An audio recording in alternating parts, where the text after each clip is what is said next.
সত্যি বন্ধুরা, আমরা ভাবি পাহাড়ে ওঠা কত না সহজ, কিন্তু সত্যি পাহাড়ে ওঠা অনেক কঠিন। সামান্য কিছুটা পাহাড়ে উঠতেই আমাদের দম বেরিয়ে যাচ্ছে।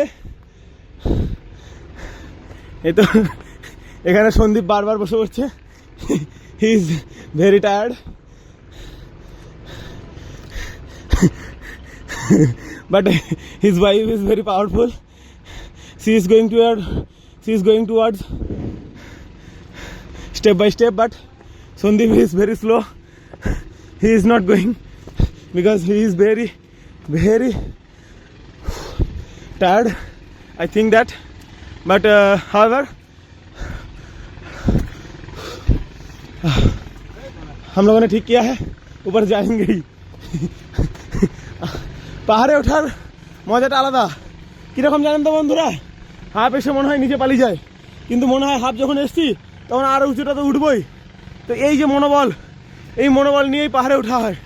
আর আমরাও আমাদের জীবনের পাহাড়ে এভাবেই উঠি, বুঝলেন তো? ভয় পেলে চলবে না, পাথরের পাহাড়ে তো উঠবেন, সহজ ব্যাপার, কিন্তু জীবনের পাহাড়ে অবশ্যই চ্যালেঞ্জ নিয়ে আপনাকে উঠতে হবে। জীবনের পাহাড়ও এরকম কঠিন, এর থেকে আরও কঠিন।